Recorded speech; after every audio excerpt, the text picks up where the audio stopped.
Ayan guys, pagbisita ulit, day 9. Pansyam na araw tayong dalaw dito.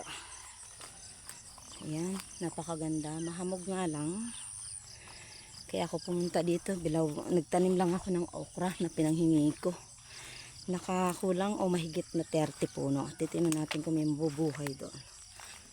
So, ayan na, ganda ng ating galing to ng Kalawan, Laguna. Marami to, kaya lang ilan na nabuhay, parang 10 lang. Ayan. Ayan, day 9 tayo today.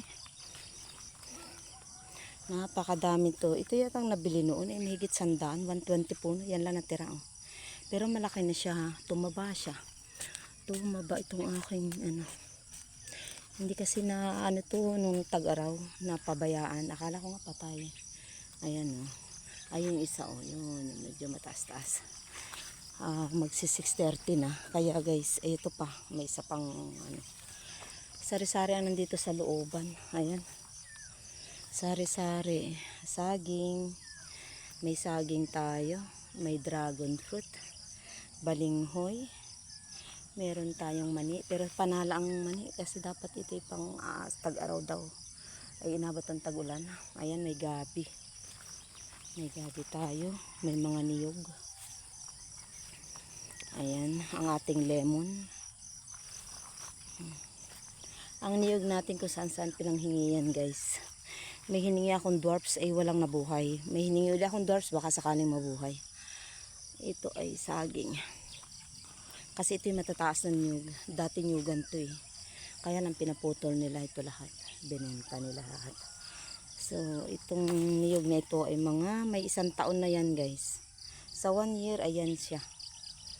Kapatid ko may tanim yan, mga niyog.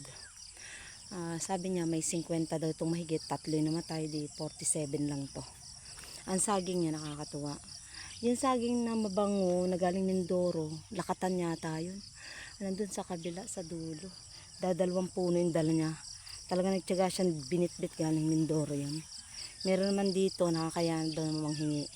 Ngayon, yung mga tanim niya, mga saging doon sa gilid ng bahay, ay pinanghingi niya. Nang dumami, inilipat niya dito sa amin.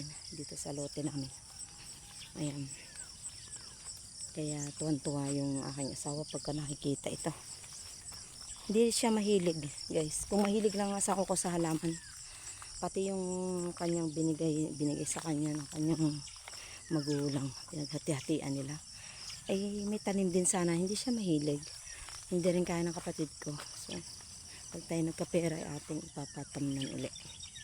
Nang kagaya nito kahit pansarili lang, napakadami nito.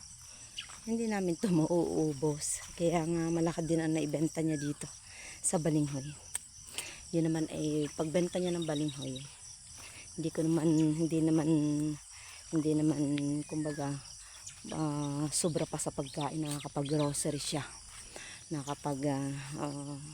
Nagagamit pa rin niya kung anong gusto niya.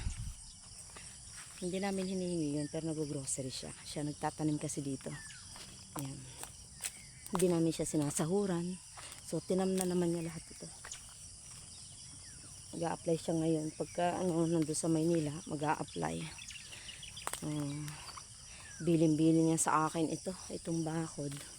Pagka lumago daw itong bakod na ito, hindi ako mahirapan, lagi kong tatalasin daw ang bawat gilid para daw hindi siya lumago. Kasi bihira akong pumasok dito pagka malago na ang damo, hindi ko kaya. Ay itong oras na ito, kumuha lang ako sa isang oras bago ako pumasok sa trabaho. At least malaking bagay ng isang oras guys. Nakapagtanim ako ng okra. Nakapagtanim ako ng manggang napakalaki. Ewan ko lang kung tutubo yun, isang puno eh. Yung dalawang kinalabaw na mangga guys, ay maganda na, 2 yun. 2 puno, tinanim ko sa may gilid ng gate namin. Yung isa namatay, pinalitan ko lang ulit.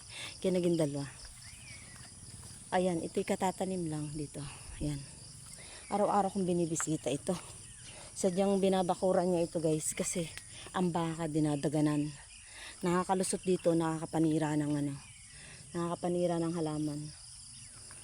tabi-tabi po sa may baka. Huwag kayong magagalit. Yan. Kasi kaya ito sinaraduhan daw niya. Winawasak ang gilid. Nakakaawa din naman ang papakahirap na magkabit nito. Hindi na nga ako bumibili ng pangbakod dahil itong Madre Cacao ay tinanim niya. Kasi bukod sa mapapakinabangan pa rin daw Madre Cacao. Pati hanggang baba, ito yung mga ilog na to, government na itong babang ito. Tinamnan pa rin niya para daw matibay sa new generation. Sa susunod man, kung hindi man maabot namin, tabi naman ng mga pambuhay namin. Ayan. Ito ay mapapakinabangan nila. Tinadtaran niya ito ng ilang punong 1, 2, 3, 4, 5, 6, 7, 8, 9, 10, 11, 12. Parang may 20 pirasong niyog ito guys. Itong sa baba. Kasi daw, bumaha daw dito sa ilog. May pang protection. Kasi walang malaking puno kundi ang kawayan. Ay ilog yan guys sa Matarik. So ang ginawa ng kapatid ko, pag may nakikita kaming niyog, dadaan o kaya nangingi ako. Sa pinagtatrabahuhan ko, nangingi ako pa isa-isa. Ayan, nakikita ko. Pag naglilinis ako ng bakuran nila. Nakita ko yun, iniipon ko na yun. Tinatanim dito guys, napakalaking bagay. 1, 2, 3, 4, 5, 6, 7, 8, 9, 10, 11, 12, 13, 14. May 15 punong niyog ito guys, yan sa baba lang. Yan. Ito ay pinagdikit-dikit na niya. Bakit? Kasi ilog daw naman ito. Tapos siningita niya ng saging, ay napakaganda ng saging. Yung isa ditong saging sa Pagitan, yung pinakamatanda, dinala niya sa Maynila sa kapatid ko. Yan. Yan. Ako'y papunta na dun guys. Iikot na ako. Dahil ito ay pag nakita akong malagunda mo, siyang nilalagay ko sa Pagitan para hindi daw lumago ang damo. Kagaya nito, medyo nataas na. Babanatan ko na plat yan para hindi daw ako mahirapan.